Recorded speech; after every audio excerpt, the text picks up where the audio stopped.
Dude, I really, dude, the worst is like, there's some good people that are involved in this shit that I like. You know what I mean? I'm thinking about Fwiz. You know what I mean? Homie who was like head of YouTube gaming at such a young age, such an early age, who literally left YouTube gaming, then become the CEO of Polygon, an entire fucking company that like revolves around NFTs. And now look at what's going on with NFT markets and also with cryptocurrency in general. Like that shit.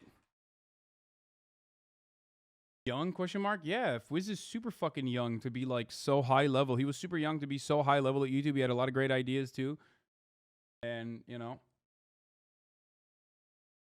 fraud is real, libtard. Oh, give it to me. Two PA Republican staffers have been fired after the PHI Inquirer story revealed that the ballots were being diverted into a possible ballot harvesting operation to a P.O. box without voters' knowledge and being filled out by party officials. Oh my God, the GOP was doing it. That's crazy. That's crazy. That's crazy. Who would have thought? New pro-choice caucus has sent out messaging materials to the House Dems on road draft. One of the recommendations is don't use choice.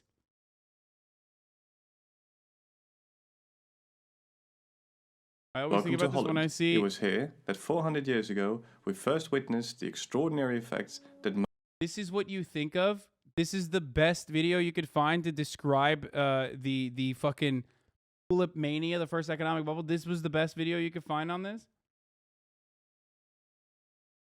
Like, you could not have found a more boring fucking video, I think, on the internet than... I'm sick and tired of the fact that so many refuse to realize that multiple different slurp juices can and will create multiple different apes, okay? Fuck! You can use multiple juices on the same ape! Fuck!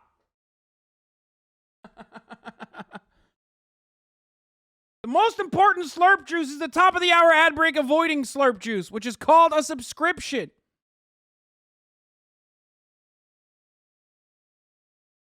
That's right. For $5 or for free, you can subscribe. The prophet forbade multiple juices. Oh, God, I don't want to watch this. How NFTs are invading the art world.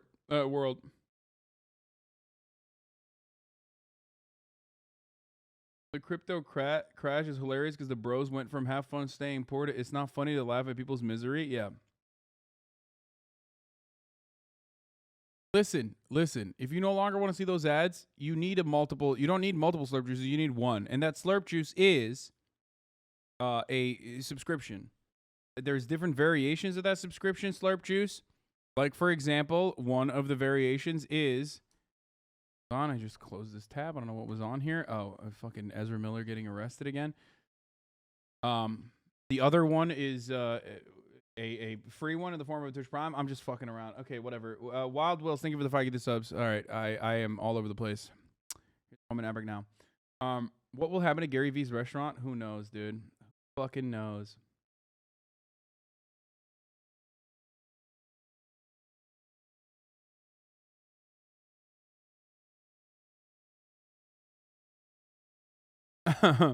Oh no.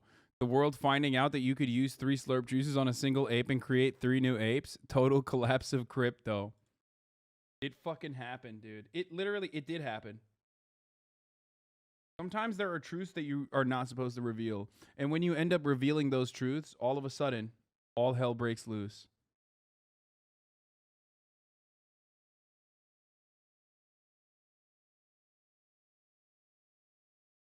Adam ruins everything. The true orange. Because, like, we learned from our mistakes in the past, and we were like, oh, we should never do that again. And that future trading is now illegal and heavily regulated, and also you can't do it. Fun fact. Oh, wait, that's literally... What Adam Conover fails to reckon with is that back in the 1630s, the Dutch didn't have access to slurp juice. If they gave those tulips some slurp juice, who knows what could have happened? Oh, that's awesome. Say, friend, do you like money? Well, what if I told you there was a way to exchange those boring green presidential napkins for sexy computer cash that's easier to lose, far more volatile. Amazing video regarding tulips. You are watching Cold Fusion TV. Cold Fusion video.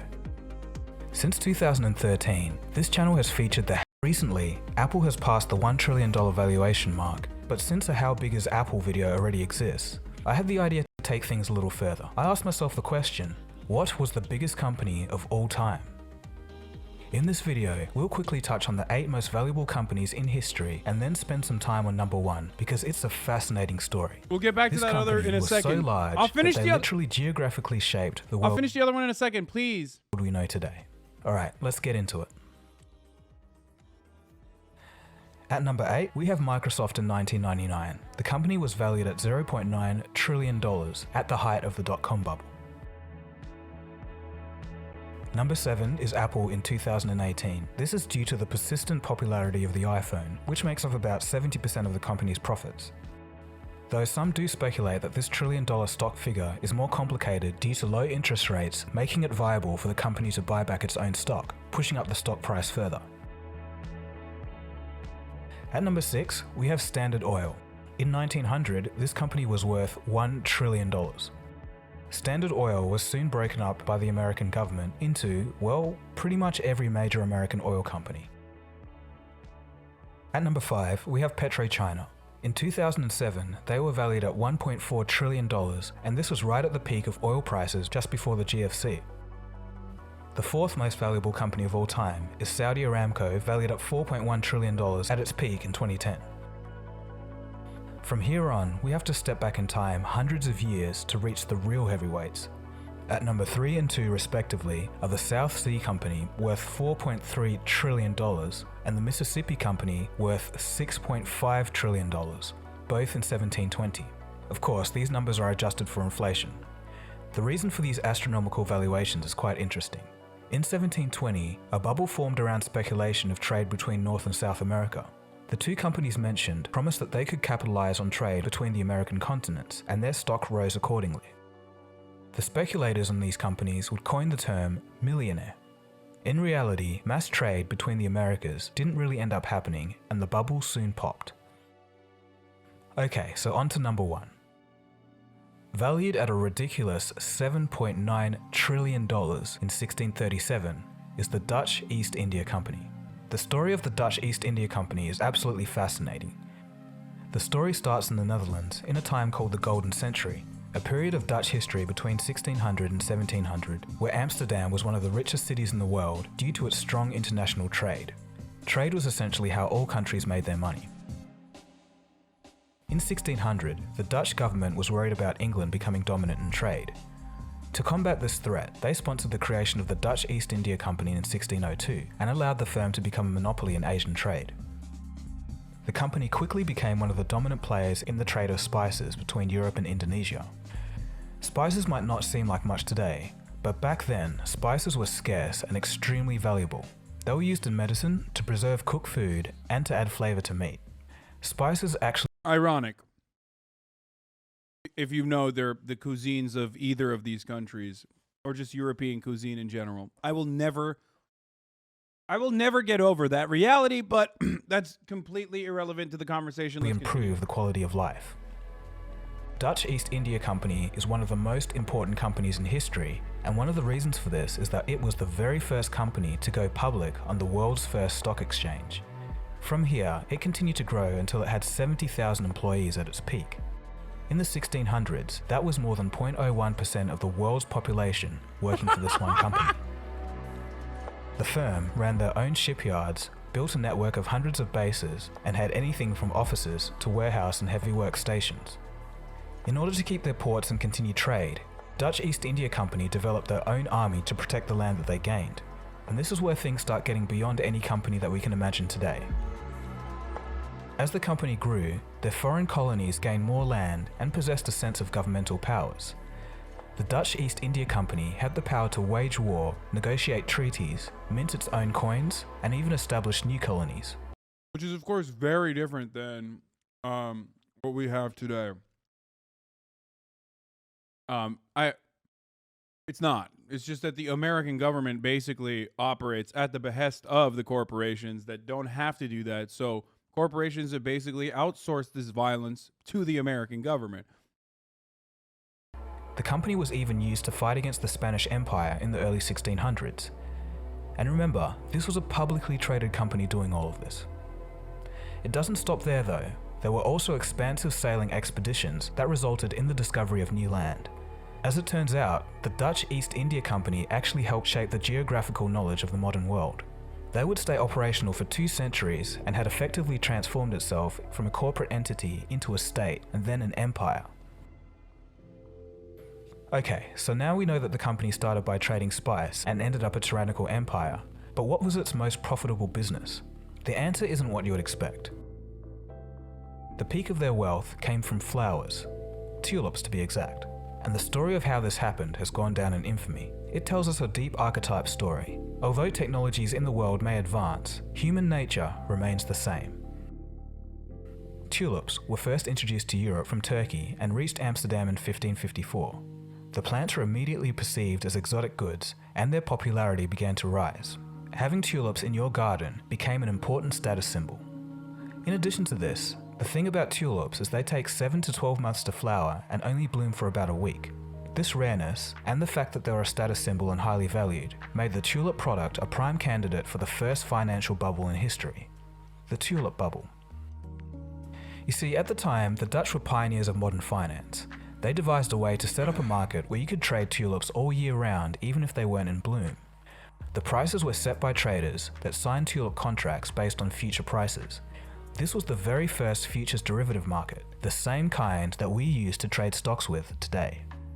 So good. Over time, the tulip market became more complicated and flowers were priced according to their rarity. As with all derivative markets, things tend to go out of control sometimes. For the record, this is why I say, like, it's all built upon the same bullshit.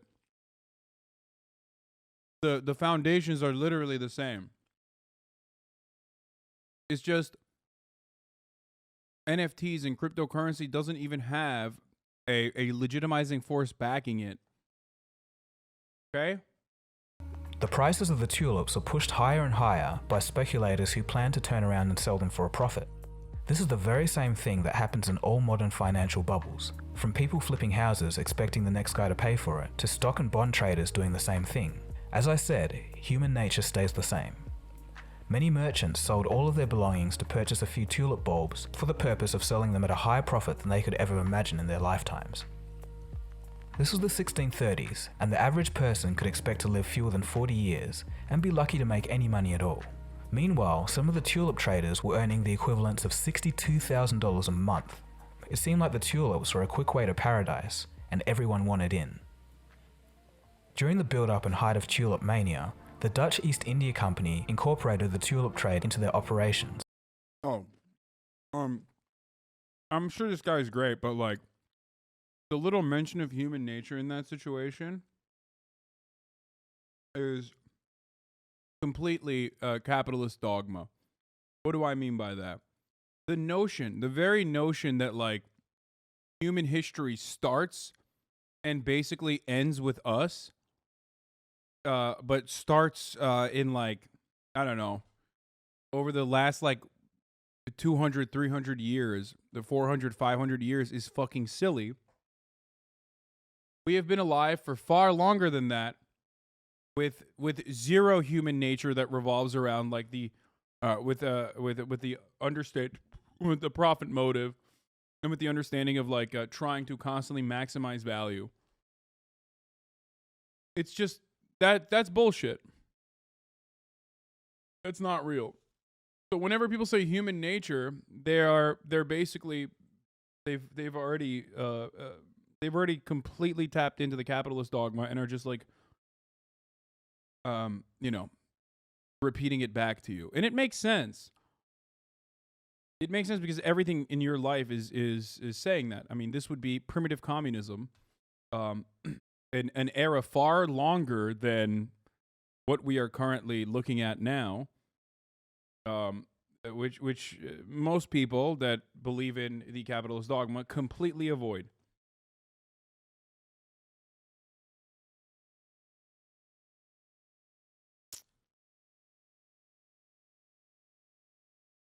markets, and the stock price began to rocket upwards. By this stage, even England and France were trading tulips on the London Stock Exchange. The acceleration of price continued, and soon there was a price explosion of 20-fold just in a single month.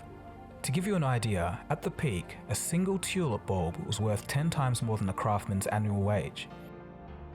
By this point, the Dutch East India's value had risen to that infamous massive $7.9 trillion mark. To highlight how huge this was just one more time, if you put Apple, Microsoft, and Google together, Dutch East India Company was worth 3 times that combined value. So you might be wondering, what happened next? Like all bubbles, the tulip bubble popped in late 1636. So what caused the crash? It turns out that some of the buyers in North Holland refused to show up to routine tulip bulb auctions. It signaled to the market that people just weren't going to pay any higher for the plants. This event caused the tulip price to fall a little. Investors then got cold feet and decided to sell, so the price fell more. More people saw the price falling and decided to sell as well, and the cycle continued. Soon, the market violently imploded. Within just a few weeks, tulip bulbs were only worth 1/100th of their former price. This resulted in a full-blown panic throughout Holland and an economic crash that lasted years. The Dutch government would later make changes to the financial system to make sure that this never happened again. So what about the Dutch East India Company? What happened to them? Well, the company stayed very powerful until the mid-1700s, but after bad management and a war between the English and the Dutch, the company was dissolved and overtaken by the government in 1799, and the colonies of the company became Dutch colonies. So what does this tell us? The tulip bubble speaks of human nature and greed. Like many things in life, it's important to look at the underlying value of something and not just what everyone else thinks it's worth. The Dutch East India Company's size is completely unparalleled today. They were a complete government within themselves. On one hand, I guess it warns about the close ties between industry and government, but on the other hand, they did discover new lands, shaping modern geography, and also were the pioneering company to trade on the stock market, forever shaping finance. I think the funniest part about this is saying that this is human nature and acting like all humans participated in this, when in fact, the overwhelming majority, and this has always been the same throughout history, were not participating in fucking futures trading on tulips. They were literally dying of syphilis on the fucking boat. Or they were on the receiving end being enslaved, okay? Like, that was what the overwhelming majority of people were doing. But, of course, the people that the history books write about are the ones who are doing the fucking futures trading.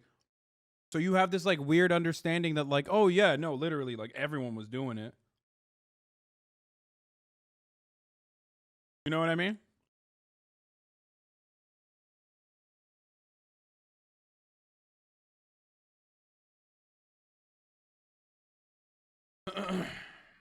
I mean, it's normal to feel this way, by the way. I'm just saying that, like, it's normal to see it like this because that's just what everything is taught you. That's how things are taught. So you're telling me that Hannibal didn't use 3 slurp juices? No. Turkish soil and plants felled the largest corporation in human history. Another W, 1637, second best year of my life? No, 1453 best year.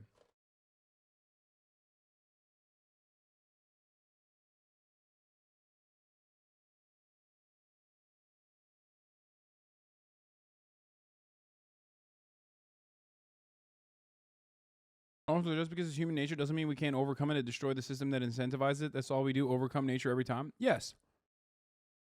But I am of the mindset that the current organization of the economy greatly dictates everything we feel about ourselves and everything we know. It's very much how our culture is formed. And that is precisely the reason why people have this false notion that it's human nature to be greedy, selfish, and constantly work at the behest of profit. When in fact, collective actions is also just as important, if not more important, in achieving all of the impressive feats that we have achieved as human beings. That is, of course, overcoming nature itself. So, you know, when we are already doing incredible things and completely fucking avoiding human nature when we're building skyscrapers, Why can't we? Why do we act like we have to succumb to our human nature when it comes to when it comes down to just capitalism? Well, because the people that benefit from that are telling you that's the appropriate way, and that's the justification for it.